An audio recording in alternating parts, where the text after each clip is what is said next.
Welcome to the Bitcoin in Africa show. From Dakar to Dar es Salaam, from Cairo to Cape Town, we are the voice of Bitcoin in Africa.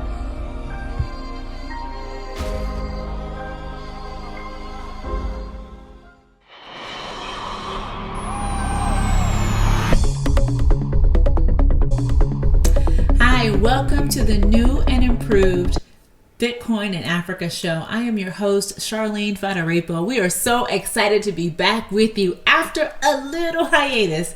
Now, this show this year is going to be so different from what we've done in the past. We are going to continue to bring you stories of the Bitcoin innovators doing amazing things on the ground in Africa, but we're also going to give you the top global Bitcoin news you need to know around the world, with, of course, a special focus on Africa. This new segment is called The Bitcoin Leap. So I hope you will join us. You can find us where you find your regularly scheduled podcast, and we will also share clips right here on Twitter. Again, this is the new and improved Bitcoin in Africa show. Let's get started. Today is March 4th, 2025, and the price of Bitcoin is $83,804 US. Our first news story today is about Coinbase in Nigeria. Coinbase has made a significant move by expanding into Nigeria through a partnership with a company called Onboard Global. This collaboration is set to provide Nigerian users with secure and efficient crypto trading options. Now, users can purchase cryptocurrency using their local currency through a peer-to-peer exchange, benefiting from streamlined verification processing and lower fees. And something that's really interesting is that for transactions under $100, identity verification is not required. Now, this is so interesting because there's been so much static around which exchanges were going to be able to operate in Nigeria. You will remember just last year, there were many exchanges like Binance that were actually kicked out of Nigeria. So it's pretty significant that Coinbase has decided to move into Nigeria as a market, and they're now actually positioning themselves to navigate Nigeria's very complex regulatory landscape as the country's SEC begins to regulate the cryptocurrency industry.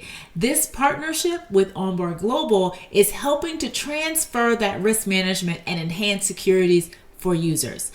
But here's what I want to know. How will this move by Coinbase, who, by the way, is the largest publicly traded crypto exchange in the United States and probably maybe even the world, how is Coinbase moving into Nigeria going to affect our local favorite Bitcoin exchanges like BitNow? That's a good question. Only time will tell. Will people choose their local incumbent, or will they choose the big box player for crypto and Bitcoin services in Nigeria? I don't know, but this will be a story that we will continue to watch.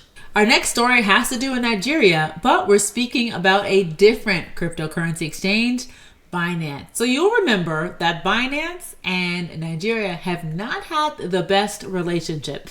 In fact, the government of Nigeria has a $150 million lawsuit against Binance because the Nigerian government claims that Binance has been the reason for the Naira's decline. If you will recall, the Naira has had its lowest performance in the past roughly 30 years. The lawsuit is seeking about $80 billion in damages. Binance has pushed back. They said, no, stating that the Nigerian market is not even significant for their operations, and they've denied any responsibility for the Naira's decline. Now, here's the thing. If you've lived in Nigeria or you've been watching the performance of the Naira over time, you would know that the Naira has been in steady decline well before Binance came into the picture. But this point is actually really concerning. This is a pivotal moment in Africa's regulatory landscape with this case against Binance, because the Nigerian government is potentially setting a standard or even a precedent about how global firms are going to engage with the continent. Will these actions lead to clearer regulations and a better regulatory environment, or will these actions push cryptocurrency operations out of the country, off the continent, or underground? I don't know the answer to this, but only time will tell. What we do know is this: when the right coin and cryptocurrency regulations are in place, companies can innovate and they can flourish. If that environment is too choppy or too unstable, innovation suffers. So we certainly hope that African governments and African regulators are going to make the right decision on this issue. And this is a story that we will continue to watch. And this week we saw a huge first in Africa. South African investment firm Altvest Capital was set to become the first publicly listed company in Africa to adopt Bitcoin as a primary treasury reserve asset. Following Michael Saylor of strategy.com, Altvest has aimed to raise about $10 million to bolster its Bitcoin holdings. CEO Warren Whitley expressed that Bitcoin is seen as a strategic reserve, providing a hedge, of course, against economic instability and the depreciation of the South African rand. This strategy is gaining traction all over the United States. Now, the question is, will we see this strategy take hold across African companies? I sure hope so. Again, this will be a story that we will watch. It sets an incredible precedent for companies that want to maintain some independence from the currency pressure that they might experience dealing with their local currencies. For our last segment, we'll head right on back over to West Africa and talk about Guinea.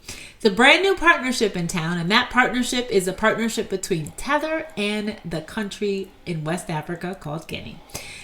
Tether, which is the biggest stablecoin provider in the world, has signed a memorandum of understanding to integrate blockchain technology into the country's financial and public sector operations. This partnership is aiming to support digital transformation and includes educational initiatives and blockchain technology. Now, this is an incredible way to set a precedent. So Tether has decided they're going to partner with the country to help ensure that the entire country has access to good, credible information with regards to stablecoin and Bitcoin investing. This is a win-win for both Tether and Guinea. So I can only hope more countries in Africa find partners like Tether that are willing to come in and share educational resources, but also provide a stable technological backbone for digital assets. Well, that's it. Well, that is our show for today. We hope you enjoyed watching. We hope to continue to bring you the top global Bitcoin news 2 times a month, and you can find it right here on Twitter or also on Spotify or where you get your favorite podcast. If you have any questions or specific stories you would like us to explore or cover, please let us know. Like and subscribe. We will also be on YouTube. Take care. Bye.